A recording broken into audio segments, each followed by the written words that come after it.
I'm Julia. I'm Yolanda. And we are here today to talk about Pacific Northwest Native American culture in honor of Native American History Month. We wanted to focus on this specific group of people because they had such interesting artwork. And when we're talking about the northwestern Pacific coast, we're talking about from British Columbia, Alaska, all the way down to Northern California. It's important to note that while there's a lot of similarities between the tribes and various people in that area, there were some major differences too. For example, if you look at that geographic area, over 45 languages were spoken. Some of them weren't even related to each other. So this is still one way of thinking about a group of people, but they're very distinct within that culture. So let's see. One group is known as the Tlingit, and their name actually means human beings in their language. And they were located in the southeastern coast of Alaska. And in this tribe, there were many other smaller tribes that it was made up of, like the Sitka or the Huna.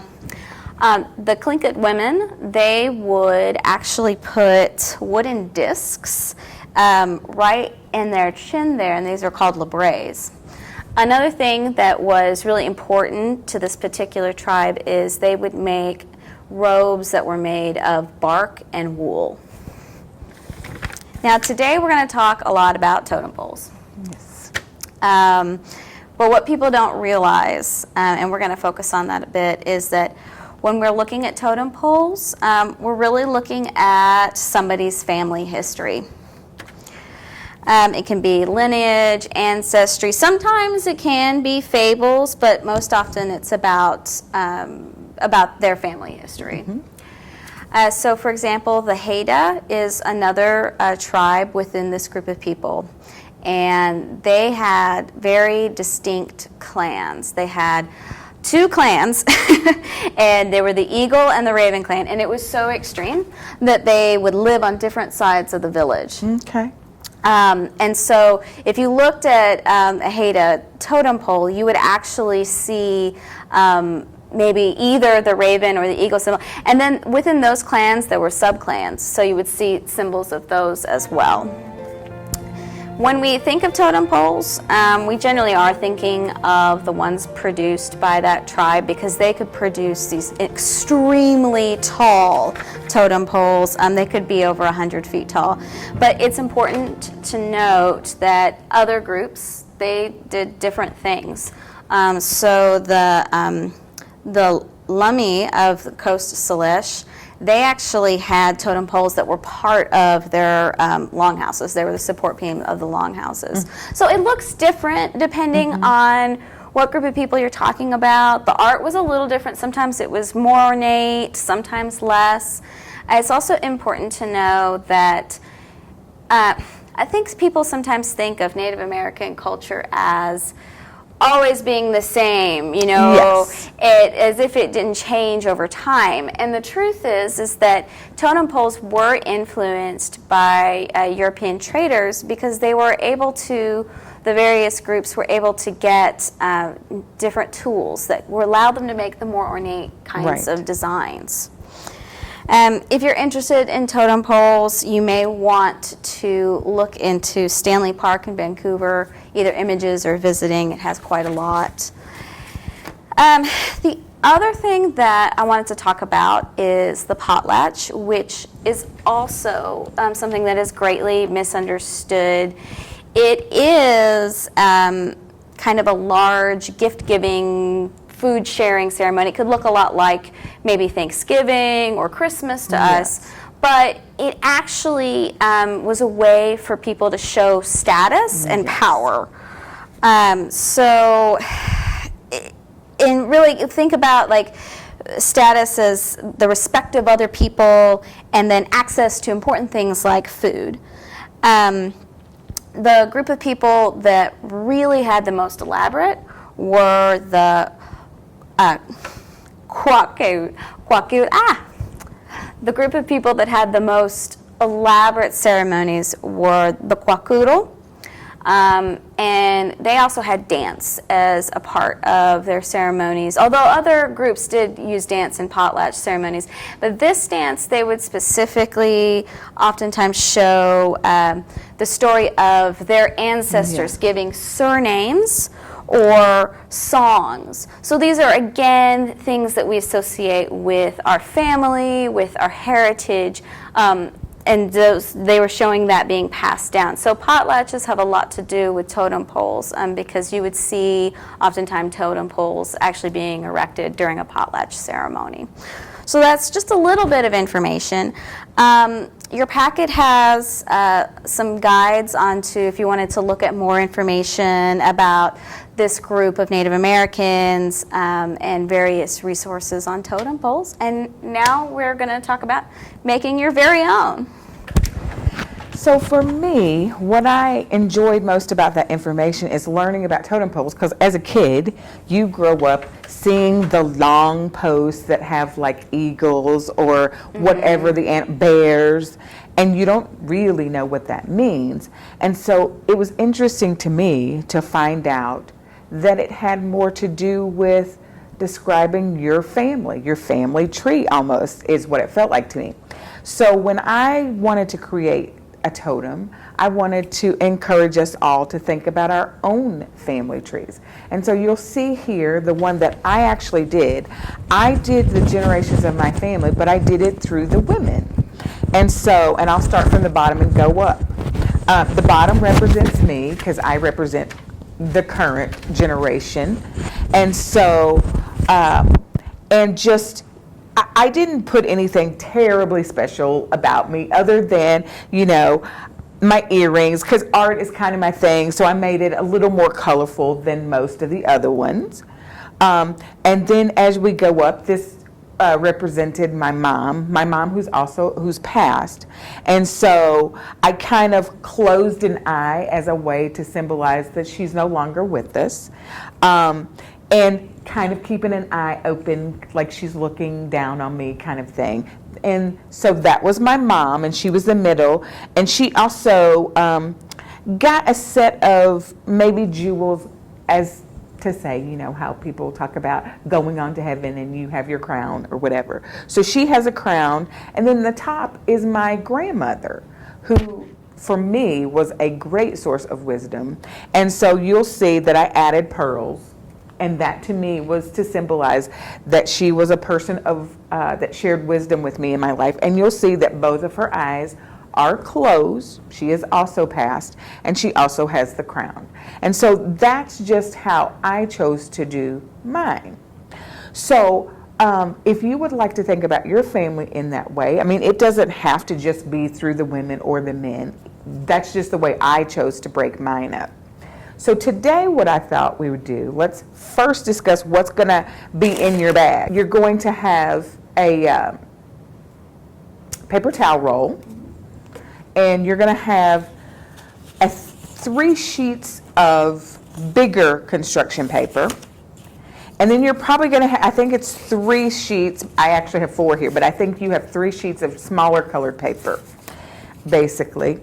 And the things that, let me see, let's make sure I'm doing that right. Cardboard tube, colorful construction paper, and an animal carving sheet. And I'll show you that animal carving sheet because you guys are probably already looking at it. And these are more traditional Native American pieces. And basically they've pieced the bodies. So you have the face at the top, and then you have bodies in the middle along with more faces, and then you have wings for extra, and at the bottom you can see there's actually like a big fish or a whale. We don't really know. But even if you wanted to break it down more, you have a page of mouths, and then you have a page of noses. So these are all for you to cut out and put on your paper. But let me show you how I constructed mine. And honestly, this is just a way to do it. I hope you will do it the way that feels the most genuine to you and makes it good for you to encapsulate your family history. So now we're going to do it, and like I said, you don't have to do it this way, but since I did the first one of my generations through the women, I'm going to do it through the men for my next one. And like I said, you have in your bag, you should have 3 larger pieces of construction paper. And then you should also have 3 smaller pieces of construction paper. And I have 4, but you're gonna have 3 in your bag. So here's what I'm gonna do.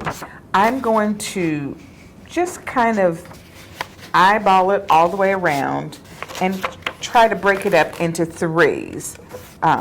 And for me, that's what I wanted to do. You don't have to break it up into 3. You could probably break this up into as many as 5 if you like. And you'll notice that I did not choose to use the mouth and the nose. You don't have to use those things.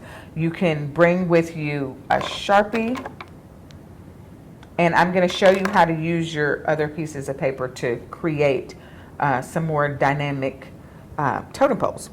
All right, so for me, I'm going to chop it up into 3. So that's about just a little less than 1/3 that I'm going to cut off.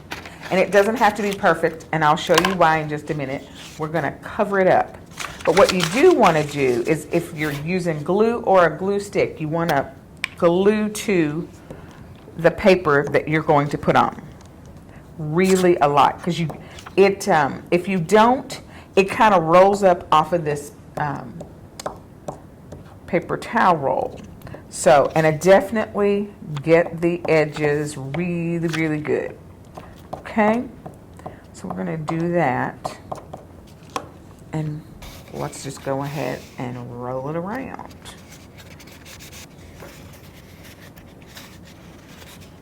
And there's that. So I'm going to cut off the excess, and I was just scooting that down so it didn't come up off of it too much. So there. And of course, you're going to have some overlap, and that's okay. If you need to, go ahead and do that. So, and you see how it's not perfectly rounded on there? That's okay. I'm going to go with my next color, and I'm going to try to keep my seam in the same place. Now this one, it doesn't matter. You can just use it as it is, or I'm going to do exactly what I did before and cut off about 1/3 of it, just because I know that it's not going to be that. But if you want to just go ahead and glue it all together, that'd be fine too, because you're going to cover it up for your last one anyways. So again, glue, glue, glue, lots of glue. And you'll notice I chose forms of blue. I just thought that would be more traditionally, that sometimes it stands for maleness, and so I chose different blues.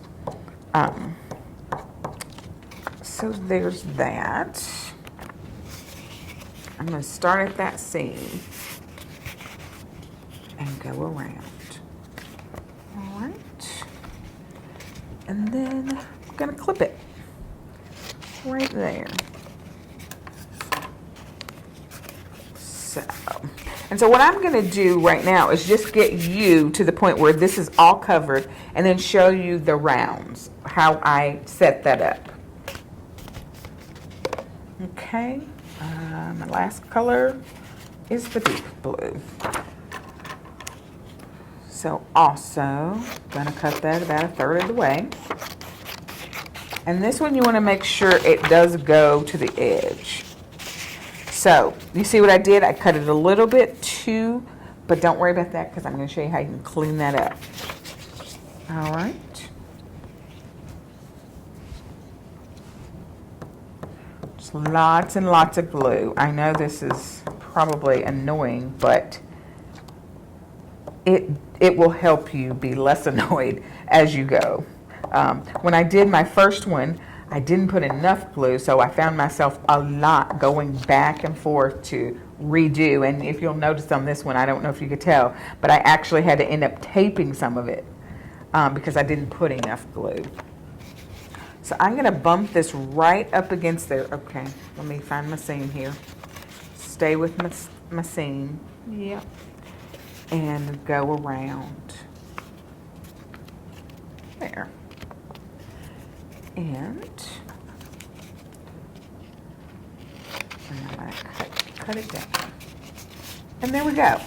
So you have the beginnings of your totem. You've added your 3 colors in there.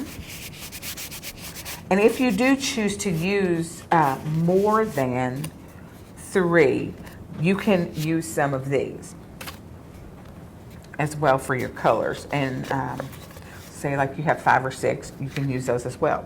So here's what I'm gonna do. I'm gonna put a little ribbon in between. If you see, I did like little separations, and that's what we're gonna do. So that's why it doesn't totally matter if it's not right up here, or not in here, because you're gonna cover that anyways. Or you can, okay? So, I'm just gonna cut a sliver again. You can even make this wavy if you wanna add a little more pizzazz. However, and so I like the eye-catching orange, and for me, the bottom is going to represent the person who is still alive, or the more bottoms, and you'll see because I'm going to do my 2 brothers and my stepdad, and you see how that likes to roll up, and there's a lot of glue on there, and it still is. So, there's that.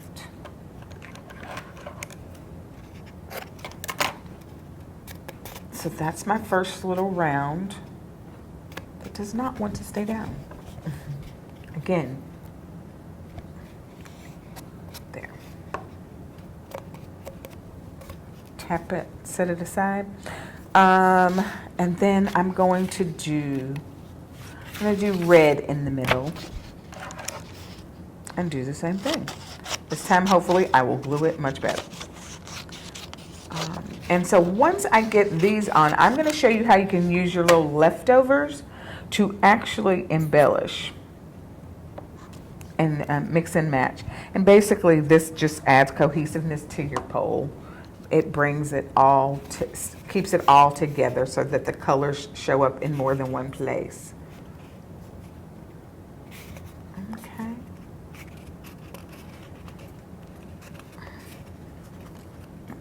See, it doesn't like it. I have to put a little more. So what it's doing, I think, is the more that you're gluing to the construction paper, the more glue you're actually going to need. Okay. But it's coming right along. I'm going to use, and it's trying to weave off. All right. So there's that. I'm gonna go ahead, do my green.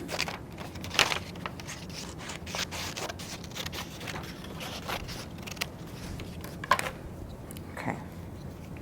Try to get even better this time with the glue, especially on the edges, I guess.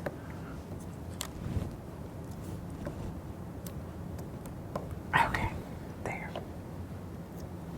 And find my seam, go back to my seam. And go on around. Let's see. That's why, it's because it's doing it right in the middle, and I'm only doing it right at the edges. There you go. We figured out that mystery. Okay. So there's that, and I'm going to end with my yellow at the top. And so this seems really simplistic, and it is. So what I want you to do is to put the thought into why you want to put the family members that you choose on there, and what is it about them that makes you want to include them in your specific totem. You know, what did they mean to your life, basically?